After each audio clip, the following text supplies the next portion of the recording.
জাকির হোসেন হৃদয়। এই মুহূর্তে কিন্তু আমি যে জায়গায় আপনাদেরকে নিয়ে এসেছি সেই জায়গাটি হলো কবরস্থান, যেখানে আমাদের সবাইকে যেতে হবে। প্রেমবাগ ইউনিয়নের বনগ্রাম ৪ নম্বর ওয়ার্ডে সম্মিলিত প্রচেষ্টায় ওয়ার্ডবাসীর এই ৬৫ শতক জমির উপরে নবনির্মিত যে কবরস্থান, সেই কবরস্থানে আমি আপনাদেরকে নিয়ে এসেছি।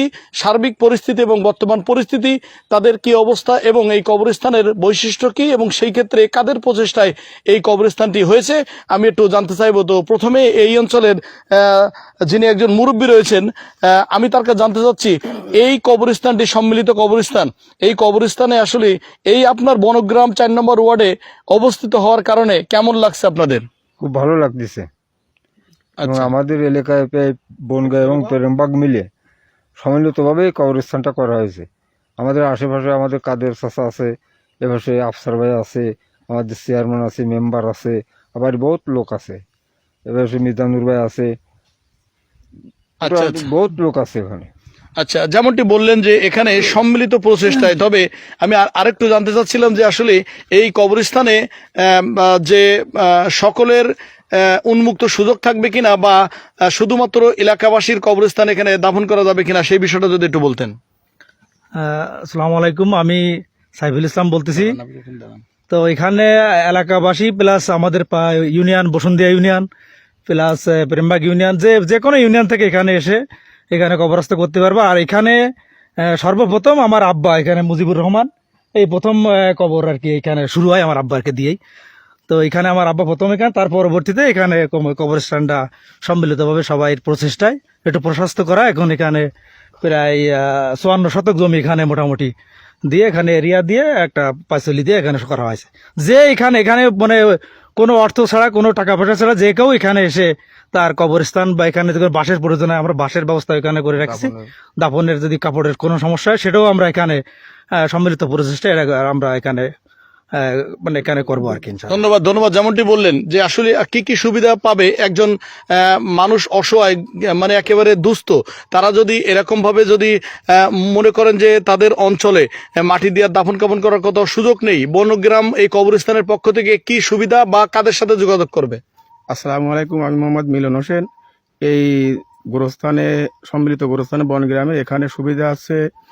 যে কোনো জায়গা থেকে হলে আমাদের সভাপতি আছে কাদের স্যার এবং মিজানুর কাকা আছে, সাইফুল ভাই, আফসার ভাই, এদের যে কোনো একজন, মনিরুল ভাই, এদের যে কোনো একজন থেকে আপনারা শুধু বললেই আমাদের এখানে ফ্রি, মানে সম্পূর্ণভাবে কবর খোঁজা, যত রাত হোক না কেন, ইনশাল্লাহ বৃষ্টি বর্ষা যাই হোক না কেন, আমাদের কোনো বিনা পরিশ্রমেই আমাদের এখানে কবর খোঁজা কাজ করা হয় এবং তারা সেই বিনা পারিশ্রমিকভাবে করে। এবং যদি অর্থনৈতিক দুর্বলতার জন্য অনেক সময় অনেক পরিবার আছে, তাদের দাফনের যে সরঞ্জাম লাগবে বা বাঁশখুঁটি বাঁশডা লাগবে, সবগুলো ইনশাল্লাহ আমরা এখানে এলাকার উদ্যোগ থেকে আমরা ইনশাল্লাহ এটা পরিচালনা করে থাকি। এখন আমাদের কিছু কাজ আছে, সেগুলো আমাদের আসলেই কোন অভাবটা এখানে আছে? এখানে অভাবটা আছে, মনে করেন এখানে অনেক সময় বৃষ্টির সময় আসলে এই ড্রেনটার জন্য আমাদের গোরস্থানে যাওয়া আসা খুব কষ্ট হয়ে যায়। সাধারণ মানুষগুলো নিতে করে অনেক পড়েও যায়, পা পিছলে। এই ড্রেনটা আমরা চাই যে আমাদের চেয়ারম্যান দায়িত্বশীল যারা আছে তাদের কাছে আমরা দাবি, এবং আমাদের যে মালগুলো রাখা হয় এগুলো একজনের বাড়ি বা দোকানপাটে রাখতে হয়। তাই আমরা কর্তৃপক্ষের কাছে একটা দাবি যে আমাদের যদি একটা ছোট্ট করে একটা ঘর ওই কোনা দিয়ে দেওয়া হতো, আমরা সে জায়গাটাও রেখে দিছি, যদি দেওয়া হতো ইনশাল্লাহ আমরা হয়তো এই ঘরটা যদি হতো তাহলে আমাদের এই কাজগুলো হয়তো করতে সুবিধা হতো।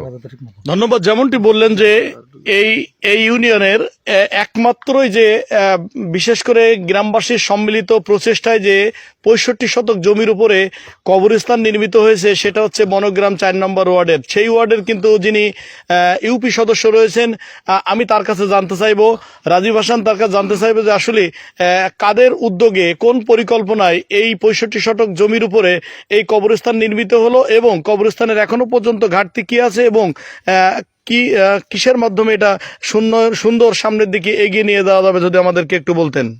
আসসালামু আলাইকুম, অবরাক সমাচার।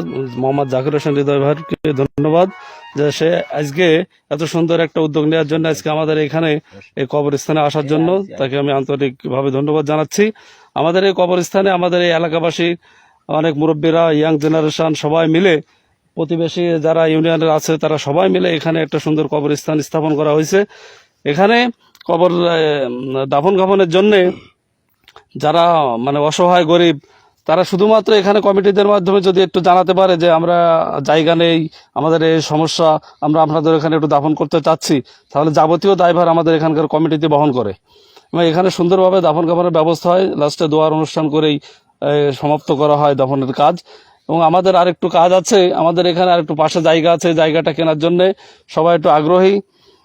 এই জায়গাটা কিভাবে আমরা মানে কিনতে পারি, এই জায়গাটা বাড়াতে পারি, সম্প্রসার করতে পারি, এর জন্য আমরা চাই যে যদি আরো কেউ এখানে সহযোগিতার হাত বাড়াতো তাহলে আমাদের জন্য খুব উপকৃত হতাম আমরা সবাই।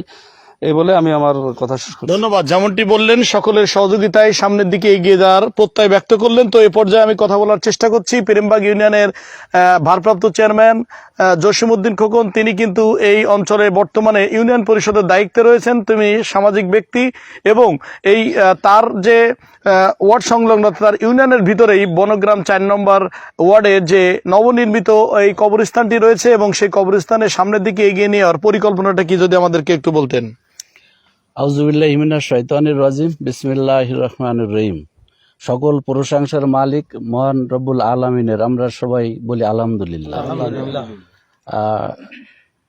আজকে ১ নম্বর প্রেমবাগ ইউনিয়নের ৪ নম্বর ওয়ার্ড বনগ্রাম, এই গ্রামটি আমাদের ইউনিয়নের ভিতরে আদর্শ গ্রাম।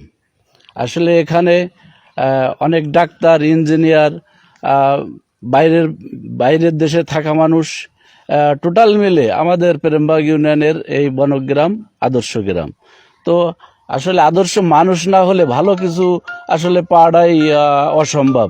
তো ভালো মানুষের বসবাস বনগ্রামে, তাদের ভিতরে আসলে জাগেছে আমাদের টোটাল প্রেমবাগ ইউনিয়নের ভিতরে উন্মুক্ত কোনো কবরস্থান নাই।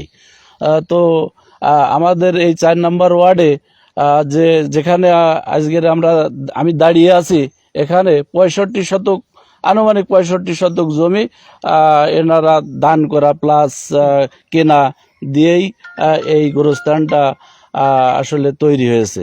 পাশে একটা জমি আছে আরো 20 শতক, সেটা হলে আরো সৌন্দর্য আমার মনে হয় হতো। তো এখানে আসলে একটা গোরস্থানের চারিপাশে একটা প্রাচীরের প্রয়োজন আছে। এখানে একটা ড্রেন আছে মাঝ বরাবর, এই ড্রেনটা দিয়ে অনেক পানি নিষ্কাশন হয়, ড্রেনটাও পাকার প্রয়োজন। পাশাপাশি আমার এলাকার জনগণের দাবি, এখানে এই গোরস্থানের আসলে অনেক মালামাল রাখার একটা জায়গা লাগে, সেই জায়গাটা আমাদের একটা ঘরের প্রয়োজন। সেটা ঘরটা হলেও আসলে সুন্দর হতো, যেহেতু এটা হচ্ছে উন্মুক্ত সেবা, মানুষের তৃণমূল মানুষের একেবারে সেবার জন্য এইটা করা। তো আসলে আমি কি বলবো, আমার ইউনো মহোদয় আসলে সামাজিক কাজে মারাত্মকভাবে তার মন মানসিকতা আছে। আমাদের নতুন ইউনো মহোদয়, আমি স্যারের প্রতিও দৃষ্টি আকর্ষণ রাখবো, স্যার যেন এই গোরস্থানটার দিকে একটু আসলে সুদৃষ্টি দেয়। পাশাপাশি আমার ইউনিয়ন পরিষদের পক্ষ থেকে আমি আপ্রাণ চেষ্টা করব যাতে এই গোরস্থানটার সুন্দর শ্রীবৃদ্ধি হয় আর কি। ড্রেনটাও আমার আশা আছে, আমি গত মাসখানেক আগেই আমাকে বলছিল, আমি বলেছিলাম যে ঠিক আছে ড্রেনটা ইনশাল্লাহ হয়ে যাবে, কিন্তু আমার সামনে বরাদ্দ আসলে আমি ড্রেনটা ইনশাল্লাহ করে দেবো। আর প্রাচীরের ব্যাপারটা আসলে আমার ইউনো স্যার যদি একটু নেক নজর দেয় তাহলে হয়তো প্রাচীরটা সুন্দর হলে হয়ে যেতে পারে। ধন্যবাদ সবাইকে। ধন্যবাদ। যেমনটি বললেন যে এই কবরস্থান অর্থাৎ প্রেমবাগ ইউনিয়নের উন্মুক্ত যে বনগ্রাম ৪ নম্বর ওয়ার্ডে 65 শতক জমির উপরে যে কবরস্থানটি নির্মিত হয়েছে, সেই কবরস্থানটি বর্তমানে যে দাফন কাফন করার জন্য যে বিষয়, যে কোনো মানুষ এখানে এসে যদি তারা বলে চেষ্টা করবে আপ্রাণ, এবং বাঁশ লাগলে এখানে বাঁশঝাড় আছে এবং পাশাপাশি এখানে সর্বসুবিধা এই অঞ্চলের মানুষদের পক্ষ থেকে দেয়া হবে। তবে 10 মিলে করি কাজ, হারি জিতে না ইলাজ। সেই জন্য যদি একটা ভালো প্রতিষ্ঠানে অর্থাৎ কবরস্থানে যদি সকলের এখানে হাত থাকে, সমাজের বিত্তবান যারা, তাদেরও যদি একটু দৃষ্টি থাকে, তাহলে এই কবরস্থানতে আরও দৃষ্টিনন্দন হবে এবং যেখানে মানুষ এসে সর্বশেষ তার ঠিকানা, সেই ঠিকানায় কিন্তু এসে পৌঁছাতে পারে এবং সেই ঠিকানায় যাতে সহজে তারা সুযোগ সুবিধা পায়, তেমন তেমনটাই কিন্তু প্রত্যাশা করেন এই অঞ্চলের মানুষ। তাদাব্বুল কোরআন ফাউন্ডেশন, আমি জানি যতদূর তারা বাংলাদেশের বিভিন্ন প্রান্তে যে এইভাবে কবরস্থানের পাশে ঘর নির্মাণ, টিউবওয়েল প্রদান এবং সেই সাথে দুস্থ অসহায় মানুষদের পাশে সার্বক্ষণিক কাজ করে চলেছেন। তো এই অঞ্চলের মানুষদের দাবি তাদাব্বুল কোরআন ফাউন্ডেশন ঢাকা তারা যেন অবশ্যই এই কবরস্থানের পাশে অন্তত জিনিসপত্র রাখার জন্য যে একটা ঘর, অর্থাৎ যদি কবর খুঁজতে খুঁজতে বৃষ্টি আসে সেখানে যে একটু দৌড়ে আশ্রয় নিতে পারে, লাট যদি ভিজে যায় সেই ক্ষেত্রে সেই ঘরে যে রাখতে পারে এবং জিনিসপত্র রাখার জন্য যে অরক্ষিত অবস্থায় পড়ে থাকে সেগুলো যাতে সংরক্ষিত করে রাখতে পারে তেমনটাই এনারা কিন্তু বলেছেন। তবে এই প্রেমবাগ ইউনিয়নের বনগ্রাম 4 নম্বর ওয়ার্ডের যে 65 শতক জমির উপরে কবরস্থান নির্মিত হয়েছে এবং উন্মুক্ত কবরস্থান সম্মিলিত প্রচেষ্টায় এলাকাবাসীর সেই কবরস্থানটির দিকে সমাজের বিত্তবান যদি নজর দেয় অবশ্যই কিন্তু তারা আরও সামনের দিকে এগিয়ে নিতে পারবে। সেইভাবে যদি ঘরটা নির্মাণ করে দেয় তাদাব্বুল কোরআন ফাউন্ডেশন তাহলে এই অঞ্চলের মানুষ কৃতজ্ঞতা প্রকাশ করবে তাদের প্রতি এবং নামাজ পড়ে আল্লাহর কাছে ফরিয়াদ করবে, দোয়া করবে যেন সর্বশেষ এই তাদাব্বুল কোরআন ফাউন্ডেশন সামনের দিকে যেন আরও এগিয়ে যায়। এবং অভয়নগর উপজেলা নির্বাহী কর্মকর্তা সুদৃষ্টি দিয়ে এই পাঁচিলের বিষয়টা যদি ক্লিয়ার করে তাহলে এই অঞ্চলের মানুষদের দোয়ার শেষ থাকবে না, তাদের প্রতি কৃতজ্ঞতা প্রকাশেরও শেষ থাকবে না, তেমনটাই প্রত্যাশা করেন এই অঞ্চলের মানুষ। সর্বোপরি প্রেমবাগ ইউনিয়নের বনগ্রাম 4 নম্বর ওয়ার্ডে কবরস্থানের দিকে যদি একটু নজর দেয় তাহলে অবশ্যই কিন্তু এই অঞ্চলের যে দাফন কাফনের জন্য সুবিধা সেটা আরও সামনের দিকে এগিয়ে যাবে, এমনটাই প্রত্যাশা করেন এই অঞ্চলের মানুষ। আমি সর্বশেষ কিন্তু প্রেমবাগ ইউনিয়নের বনগ্রাম 4 নম্বর ওয়ার্ড উন্মুক্ত কবরস্থান থেকে তার পরিস্থিতি জানানোর চেষ্টা করলাম। জাকির হোসেন হৃদয়, অভয়নগর সমাচার।